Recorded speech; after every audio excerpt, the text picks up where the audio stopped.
28/8/2024 ಬೆಳಿಗ್ಗೆ 8 ಗಂಟೆಯವರೆಗಿನ ಕರ್ನಾಟಕದ ಹವಾಮಾನ ಮುನ್ಸೂಚನೆ ಹೀಗಿದೆ.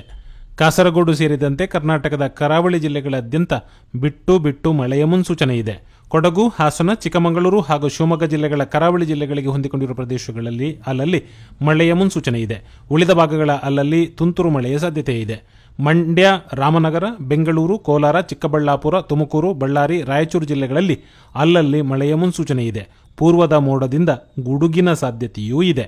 ಹಾವೇರಿ, ಧಾರವಾಡ, ಬೆಳಗಾವಿ, ಗದಗ, ಚಿತ್ರದುರ್ಗ, ದಾವಣಗೆರೆ, ಕೊಪ್ಪಳ, ವಿಜಯಪುರ, ಕಲಬುರಗಿ, ಯಾದಗಿರಿ ಹಾಗೂ ಬೀದರ್ ಜಿಲ್ಲೆಗಳ ಅಲ್ಲಲ್ಲಿ ತುಂತುರು ಮಳೆ ಹಾಗೂ ಒಂದೆರಡು ಕಡೆ ಸಾಮಾನ್ಯ ಮಳೆಯ ಸಾಧ್ಯತೆ ಇದೆ. ಕರ್ನಾಟಕದ ಉಳಿದ ಭಾಗಗಳಲ್ಲಿ ಮೋಡದ ವಾತಾವರಣದ ಮುನ್ಸೂಚನೆ ಇದೆ. ಈಗಿನಂತೆ ಗುಜರಾತ್ ವಾಯುಭಾರ ಕುಸಿತದ ಚಲನೆಯು ನಿಧಾನವಾಗುತ್ತಿದ್ದು ಆಗಸ್ಟ್ 30ರಂದು ಅರಬ್ಬಿ ಸಮುದ್ರ ಪ್ರವೇಶಿಸುತ್ತಿದ್ದಂತೆಯೇ ದುರ್ಬಲಗೊಳ್ಳುವ ಲಕ್ಷಣಗಳಿವೆ. ಇದೇ ಸಮಯದಲ್ಲಿ ಉತ್ತರ ಪ್ರದೇಶ ಮತ್ತು ಮಧ್ಯಪ್ರದೇಶ ಗಡಿಭಾಗದಲ್ಲಿ ಇನ್ನೊಂದು ತಿರುಗುವಿಕೆ ಉಂಟಾಗುವ ಲಕ್ಷಣಗಳಿವೆ. ಸೆಪ್ಟೆಂಬರ್ 1ರಿಂದ ಕರಾವಳಿ ಹಾಗೂ ಮಲೆನಾಡು ಭಾಗಗಳಲ್ಲಿ ಮಳೆ ಕಡಿಮೆಯಾಗುವ ಲಕ್ಷಣಗಳಿದ್ದರೂ ಉತ್ತರ ಭಾರತದ ಪರಿಸ್ಥಿತಿಯ ಮೇಲೆ ಅವಲಂಬಿಸಿದೆ. ಈ ಮಾಹಿತಿಯನ್ನು ಕೊಟ್ಟವರು ಸಾಯಿ ಶೇಖರ್ ಕರಿಕಳ.